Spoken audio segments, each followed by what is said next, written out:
ఏం మాయ చేశావే పార్ట్ 62 జరిగిందంతా గుర్తొచ్చి ఆమె మనసు ఎవరిని కోరుకుంటుందో, ఆమె ఎవరిని ప్రేమిస్తుందో రియలైజ్ అయిన సహనా ఇంకా గట్టిగా ఏడవడం మొదలుపెట్టింది.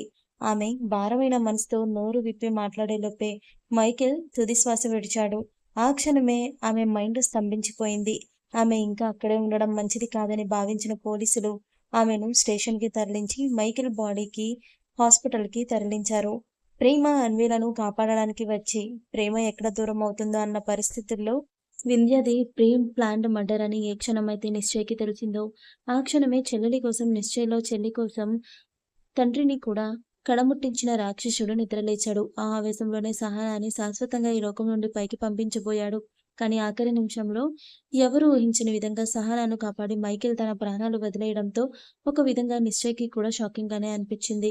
ఆఖరి క్షణాల్లో మైకేల్ కళ్ళల్లో కనిపించిన భావం అతను మారిపోయాడు అని చెప్పకనే చెప్పడంతో నిశ్చయ్ మనసు కాస్త బాధగా మూలిగింది.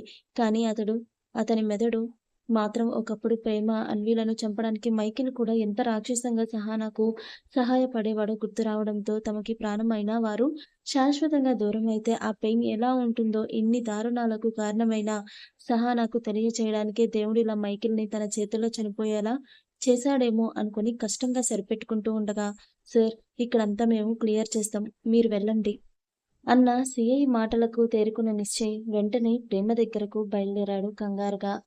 City hospital. జశ్వంత్, అదిత్, వైభవ్‌లు స్పృహలో లేని ప్రేమ అన్వీలు తీసుకొని హుటాహుటిన దగ్గరలో ఉన్న హాస్పిటల్‌కి చేరుకున్నారు. ఆల్రెడీ పోలీస్ వారు ఇన్ఫార్మ్ చేసి ఉండడంతో వెంటనే ప్రేమను జాయిన్ చేసుకొని ఆమెకు ట్రీట్మెంట్ స్టార్ట్ చేసింది హాస్పిటల్ సిబ్బంది. సి ఐసీయూ ఎదుట అదురుతున్న గుండెను గుప్పెట్లో పెట్టుకుని 5 ఏళ్ల క్రితం వింధ్యకు యాక్సిడెంట్ జరిగిన టైంలో హాస్పిటల్‌లో గడిపిన ఆ దారుణమైన క్షణాలు కళ్ళ ముందు మెదలాడుతుంటే ప్రేమ గురించి ఏ క్షణం ఏ మాట వినాల్సి వస్తుందన్న భయంతో అదిత్ భయంగా ఐసీయూ వైపే చూస్తూ ఉన్నాడు కన్నీళ్లతో. ఇంతలో లోపల ప్రేమను ట్రీట్ చేస్తున్న డాక్టర్ హడావిడి బయటకు రావడంతో ఈ ముగ్గురు అతని చుట్టూ చేరి కంగారుగా చూస్తుంటే పేషెంట్ కండిషన్ చాలా క్రిటికల్‌గా ఉంది. 2 హ్యాండ్స్ కాస్త డీప్‌గానే కట్ అయ్యాయి. కత్తిపోటు కూడా లోతుగానే దిగింది. ముఖ్యంగా చాలా బ్లడ్ లాస్ అయింది. కత్తిపోటు దిగిన ప్లేస్‌లో సర్జరీ చేయాలి. ఆ సర్జరీ చేయాలంటే ముందు ఆమెకు అర్జెంట్‌గా బ్లడ్ ఎక్కించాలి. కానీ దురదృష్టవశాత్తు పేషెంట్ బ్లడ్ గ్రూప్‌కి సరిపోయే బ్లడ్ మా హాస్పిటల్‌లో అవైలబుల్‌గా లేదు. మీరు బయట హాస్పిటల్స్‌లో కూడా ట్రై చేస్తున్నాం. మీరు కూడా మీ సర్కిల్‌లో ట్రై చేయండి. మేక్ ఇట్ ఫాస్ట్ అని ట్రై చెప్పగానే వెంటనే వైభవ్ డాక్టర్ నాది మా వదినది ఒకే బ్లడ్ గ్రూప్. తనకి నేను బ్లడ్ డొనేట్ చేస్తాను అనగానే డాక్టర్ గుడ్. కానీ ఆమెకు ఇంకా బ్లడ్ అవసరమవుతుంది. ట్రై చేయండి అని నర్స్‌ని పిలిపించి వైభవ్‌ని నర్స్‌తో బ్లడ్ కోసం పంపించారు డాక్టర్. డాక్టర్ వైభవ్‌లు అలా వెళ్ళగానే జశ్వంత్ ప్రేమ గురించి బాధపడుతూనే తన ఫ్రెండ్స్ సర్కిల్‌లో తన ఫ్యామిలీ మెంబర్స్‌లో అంతా ట్రై చేస్తాడు. కానీ ఎలాంటి ప్రయోజనం లేదు. ఇక అదిత్ కూడా బాధపడుతూనే తన ప్రయత్నం తాను కూడా చేశాడు. జశ్వంత్‌లానే ఇక్కడ కూడా ఎలాంటి ప్రయోజనం లేకపోవడంతో అసహనంగా ఫీల్ అవుతూ భయంగా ఐసీయూ వైపే చూస్తూ ఉండగా అక్కడికి చేరుకున్న నిశ్చయ్ జీవోత్సవంలా పడుతున్న అదిత్‌ని చూసి ఒకప్పుడు వింధ్య విషయంలో ఫేస్ చేసిన పరిస్థితి మళ్ళీ ఎదురైతే తట్టుకునే గుండె ధైర్యం లేక మనసులోని దేవుణ్ణి తన చెల్లెల్ని కాపాడమని కోరుకుంటూ ముందుకు వెళ్ళాడు. దోసిట్లో మొహం దాచుకుని ఏం చేయాలో అర్థం కాక ఆలోచిస్తున్న అదిత్‌కి దించిన తన కళ్ళెదుట ఎవరో కాళ్ళు కనిపించడంతో ఆశగా తలెత్తి చూశాడు. అక్కడ నిశ్చయ్‌ని చూడగానే పోయిన ప్రాణం లేచి వచ్చినట్టు అనిపించడంతో బావా నా టీచర్ అమ్మా అని ఏడుస్తూ అతన్ని హత్తుకున్నాడు గట్టిగా. అదిత్ గొంతులోని వినిపిస్తున్న బాధ నిశ్చయ్ గుండె వేగాన్ని పెంచడంతో భయపడుతూనే అదిత్ వెన్ను నిమురుతూ పక్కనే తమ వైపే కంగారుగా చూస్తూ ఎవరికో ఫోన్ ట్రై చేస్తున్న జశ్వంత్‌ని చూస్తూ ఏమైంది ఆది? ప్రేమ కండిషన్ ఎలా ఉంది? నువ్వెందుకు ఇలా ఏడుస్తూ నా గుండె ఆగిపోయేలా భయపెడుతున్నావని అడిగాడు. ఆ ప్రశ్నకు అదితి గొంతు మూగపోవడంతో జశ్వంత్ జరిగింది చెప్పాడు. అంతా విన్న నిశ్చయ్ కాస్త రిలాక్స్ ఫీల్ అవుతూ టెన్షన్ పడకురా అది నాది అదే బ్లడ్ గ్రూప్ అని చెప్పడంతో అదిత్‌కి ఎడారిలో నీళ్లు దొరికినంత సంతోషంగా అనిపించింది. నిశ్చయ్ వెంటనే వెళ్ళి డాక్టర్ని కలిసి విషయం చెప్పి ప్రేమకు ది బెస్ట్ ట్రీట్మెంట్ అందాలి అని ఆమె బ్రతిక తీరాలి అని లేకపోతే హాస్పిటల్నే నామరూపాలు లేకుండా చేస్తాను అని గట్టి వార్నింగ్ ఇచ్చి బ్లడ్ ఇవ్వడానికి వెళ్ళాడు నిశ్చయ్. నిశ్చయ్ అలా వెళ్ళగానే అన్విని ట్రీట్ చేస్తున్న డాక్టర్ కలవమంటున్నారు అని ఒక నర్స్ వచ్చి చెప్పడంతో ఆదిత్ ఉన్న పరిస్థితుల్లో అతన్ని ఇబ్బంది పెట్టడం ఇష్టం లేక జశ్వంత్ వెళ్ళాడు డాక్టర్ని కలవడానికి. అన్విని కిడ్నాప్ చేసిన ఆ జంట హైడోస్లో క్లోరోఫామ్ ఇవ్వడంతో అన్వి కండిషన్ కాస్త రిస్క్లో పడింది. కానీ ప్రస్తుతానికి పాప సేఫ్గానే ఉంది. కాకపోతే కాస్త జాగ్రత్తగా ఉండాలి అని డాక్టర్ చెప్పడంతో కొంతలో కొంత రిలాక్స్ అనిపించింది జశ్వంత్కి. ఒకప్పుడు తను ప్రాణంగా ప్రేమించిన ప్రేమను హాస్పిటల్ బెడ్ మీద అలాంటి పరిస్థితుల్లో చూసి అతని మనసు విలవిలలాడుతుంటే, మరోవైపు ఈ పసి ప్రాణం గురించి భరించలేని బెంగ. ఇప్పుడు అన్వి కండిషన్ బాగానే ఉంది అని చెప్పడంతో ఒక బరువు దిగినట్టు అనిపించింది జశ్వంత్కి. వెంటనే వెళ్ళి స్నేహితుడికి విషయం చేరవేసి అతని మనసు కూడా కాస్త తేలికపరిచాడు జశ్వంత్. కానీ మనసు లోతుల్లో 5 ఏళ్ల క్రితం తాను చూసిన వింధ్య కండిషన్ గుర్తొస్తుంటే ఎంత తనకి తాను ధైర్యం చెప్పుకున్న ఆదితి మనసు ప్రేమ విషయంలో చాలా ఆందోళనగా ఉంది. పైగా డాక్టర్ చెప్పి వెళ్ళిన మాటలే పదే పదే చెవులో మారుమ్రోగుతుంటే అతని మనసు ప్రేమ కోసం పడుతున్న వేదన మాటల్లో వర్ణించలేనిది. కాసేపటికి వైభవ్, నిశ్చయ్లు ఒక్కరి తర్వాత ఒకరు బ్లడ్ ఇచ్చేసి రావడమే కాదు, పైగా నిశ్చయ్ ప్రెషర్ కూడా ఎక్కువ అవ్వడంతో డాక్టర్ ప్రేమకు ట్రీట్మెంట్ కంటిన్యూ చేశారు. ఒక 2 గంటల సుదీర్ఘ నిరీక్షణ తర్వాత ప్రేమను ట్రీట్ చేస్తున్న డాక్టర్ బయటకు వచ్చారు. ఆయన్ని చూడగానే ఆదిత్య నిశ్చయలకు ఆయన నోటి ద్వారా ఏం వినాల్సి వస్తుందో అన్న భయంతో ఉన్న చోట నుండి అడుగు ముందుకు పడలేదు. కానీ వైభవ్, జశ్వంతులు కంగారుగా డాక్టర్ దగ్గరకు వెళ్ళి ఇప్పుడు ఎలా ఉంది డాక్టర్ అని అడగడంతో ఇద్దరు కష్టంగానే అదురుతున్న గుండెను గుప్పెట్లో పెట్టుకుని డాక్టర్ దగ్గరకు వెళ్లారు. డాక్టర్ నలుగురిని చూస్తూ షీఈ్ సేఫ్, టెన్షన్ పడకండి. పేషెంట్కి ఇంత బ్లడ్ లాస్ అయ్యి ఇంత సివియర్ అటాక్ తర్వాత కూడా ఆమె బ్రతికింది అంటే ఆమె మనోధైర్యం చాలా గొప్పది. బ్రతకాలి అన్న ఆమె సంకల్పం గొప్పది. స్పృహలో లేకపోయినా కూడా ఆమె పెదాలు కలవరిస్తున్న పేరు తన బిడ్డ మీదున్న ఆమె ప్రేమ గొప్పది. అందుకే ఈ గండాన్ని దాటి ఆవిడ ప్రాణాలతో బయటపడింది. కాకపోతే ఆమె రికవర్ అవ్వడానికి మినిమం 3 months పడుతుంది. అంతవరకు ఆమెను చాలా జాగ్రత్తగా చూసుకోవాలి. ఆమెకు కత్తిపోటు చాలా సెన్సిటివ్ ప్లేస్లో దిగింది. అక్కడ వేసిన స్టిచెస్ ఏమాత్రం కదిలినా ఆమె ప్రాణాలకు ప్రమాదం. అండ్ అలాగే 2 హ్యాండ్స్ మణికట్టు దగ్గర కూడా స్టిచెస్ వేయాల్సి వచ్చింది. సో అది కూడా కొంచెం రిస్క్ అని చెప్పాలి. మొత్తానికి ఆవిడను ఒక గాజు బొమ్మలా చూసుకుంటే వీలైనంత తొందరగా రికవర్ అయ్యి మామూలుగా తిరిగి ఛాన్స్ ఉంది. సో ప్లీజ్ అని చెప్పి ఆయన వెళ్ళబోతుంటే వైభవ్, జశ్వంతులు డాక్టర్ తన స్పృహలోకి ఎప్పుడు వస్తుంది అని అడగడంతో డాక్టర్ ఈవినింగ్ వరకు పేషెంట్ స్పృహలోకి రాదు మిస్టర్ అని చెప్పి ఆయన అలా వెళ్ళగానే అందరూ ప్రేమ సేఫ్ అని చెప్పిన డాక్టర్ మాటలు ప్రశాంతంగా ఊపిరి పీల్చుకుంటూ సంతోషంలో వస్తున్న కన్నీళ్లకు స్వేచ్ఛనిచ్చి ఎవరికి వారు కుర్చీలో కూలబడిపోయారు. తేలికపడిన మనసులతో ఇంతలో ఆదిత్ కృష్ణ అన్న పిలుపు వినబడి పక్కకి చూసి నలుగురిలో నిశ్చయ అయోమయంగా చూస్తుంటే ఆదిత్, జశ్వంత్, వైభవ్లు ఆశ్చర్యంగా చూస్తూ ఉండిపోయారు. ఇంతలో వాళ్ళ ముగ్గురు అలా ఆశ్చర్యంలో ఉండగానే అతను కాస్త ముందుకు వచ్చి మెడలో ఉన్న సెతస్కోప్ తీసి చేత్తో పట్టుకుంటూ ఎలా ఉన్నావు ఆదిత్ కృష్ణ, అయినా ఇక్కడున్నావేంటి, ఎవరికేమైంది, ఈజ్ ఎవ్రీథింగ్ ఓకే అని అడిగారు 6 ఏళ్ల క్రితం యాక్సిడెంట్ అయిన ఆదిత్ని ట్రీట్ చేసిన డాక్టర్.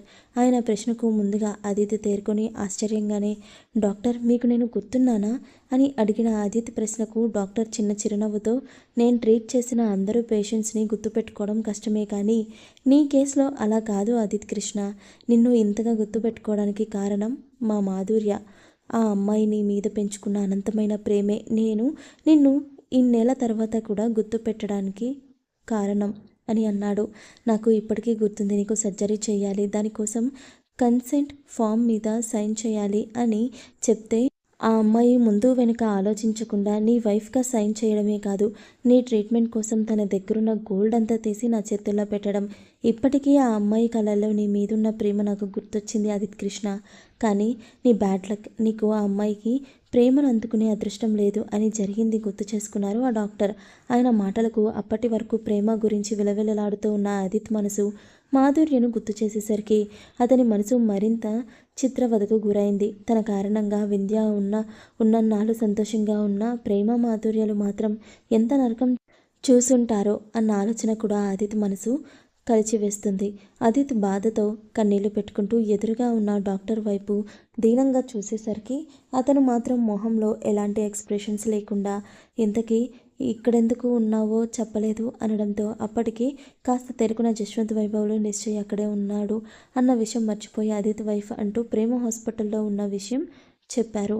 వాళ్ళు ప్రేమను ట్రీట్ చేసిన డాక్టర్ చెప్పింది కూడా చెప్పడంతో అంతా విన్న ఆయన అదితి భుజం తడుతూ, డోంట్ వెరీ మై బాయ్, నీ వైఫ్కి ఏం కాదు, నేను ఒకసారి ఆమెను చూసి వస్తాను అని ఐసీయూలోకి వెళ్లారు. ఆయన అలా వెళ్ళగానే అప్పటి వరకు జరిగేది మౌనంగా చూస్తూ ఉన్న నిశ్చయ్ ఒక్కసారిగా అసలేం జరుగుతుంది ఇక్కడ అని అడిగాడు కాస్త కోపంగానే. అతని గొంతులోని కోపానికి వైభవ్, జశ్వంతులు కాస్త భయపడ్డారు. కానీ అదితి మాత్రం బాధగా అతని కళ్ళలోకి చూశాడు. ఎంతకీ ఎవరికి దగ్గర నుండి సమాధానం రాకపోవడంతో ఏమైందో చెప్తారా లేదా అని ఇంకాస్త సీరియస్ అయ్యేసరికి అదితికి ఇంకా మాధుర్య గురించి దాయడం ఇష్టం లేక జరిగింది మొత్తం చెప్పాడు కన్నీళ్లు పెట్టుకుంటూ.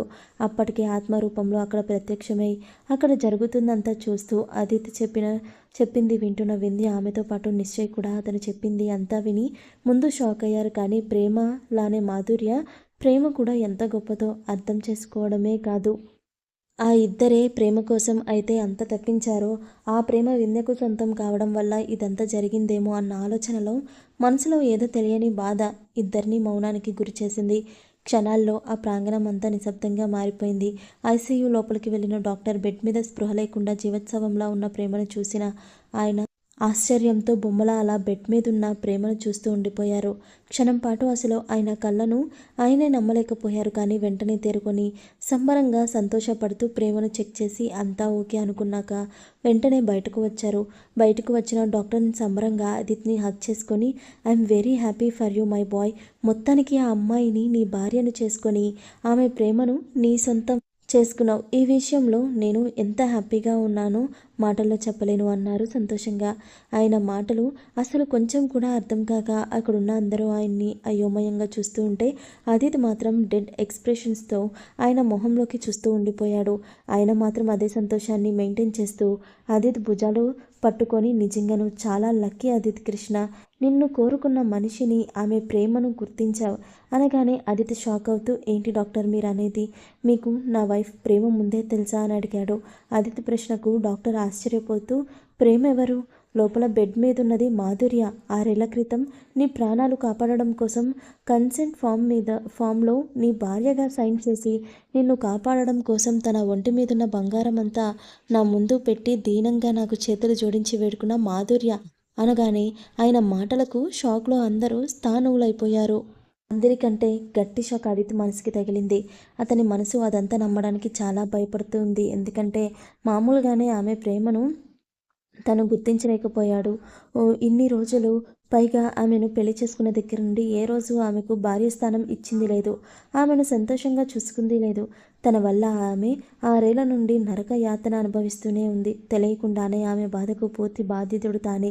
అందుకే అదితి మనసు బాధతో విలవిలలాడుతూ రక్త కన్నీరు కారుస్తుంటే అప్పుడే షాక్ నుండి తేరుకున్న వైభవ్ ఒక్కసారిగా తల విదిల్చి, లేదు డాక్టర్, తను మీరు అంటున్న మాధుర్య కాదు, మీరేదో పొరపాటు పడినట్టు ఉన్నారు, తను మా ప్రేమ వదిన అని చెప్పాడు. డాక్టర్ పొరపాటు పడ్డారేమో అన్న భ్రమలో ఆ మాటకు డాక్టర్ చిన్న చిరునవ్వుతో వైభవ్ ముందుకు వచ్చి నిలబడి అతని కళ్ళలోకి చూస్తూ, నేనెవరి విషయంలో అయినా పొరపాటు పడి ఉండొచ్చు, కానీ మాధుర్య విషయంలో మాత్రం కాదు. ఎందుకంటే ఆ రోజు అదితి కృష్ణ కోసం ఆమె కళ్ళల్లో కనిపించిన అనంతమైన ప్రేమ నాకు ఇప్పటికీ గుర్తుంది. She loves you him badly అని చెప్పారు డాక్టర్. ఆయన మాటలకు జశ్వంత్, నిశ్చయలు షాక్లో ఉండగానే వైభవ్ అయోమయంలో ఉండిపోయాడు. ఇంకేం మాట్లాడలేక అలా అని ప్రేమ, మాధుర్య ఇద్దరూ ఒకరి అన్న మాట పూర్తిగా నమ్మే ధైర్యం చేయలేక అప్పటికే అక్కడికి చేరుకొని జరిగిందంతా అదితి నోటి వెంట విని షాక్లో ఉన్న వర్ష వైభవ్ డాక్టర్ని వేసిన ప్రశ్నకు తేరుకొని కన్నీళ్లతో ముందుకు వస్తూ, ప్రేమ, మాధుర్య వేరు కాదు వైభవ్ గారు, ఇద్దరూ ఒకరే. ప్రేమ పూర్తి పేరు ప్రేమ మాధుర్య.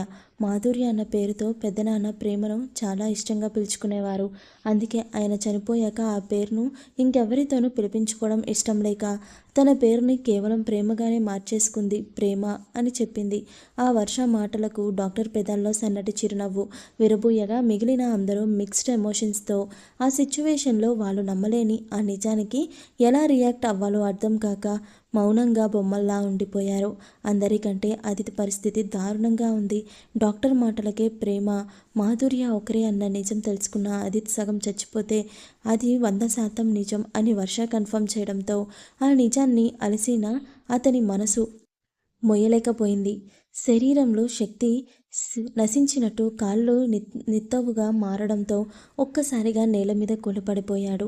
నిజంగా ప్రేమ మాధుర్యగా తనని కాపాడడమే కాదు, తన ప్రేమ కోసం, ఆమె ప్రేమను వదులుకున్న గొప్ప మనసు ఆమెది.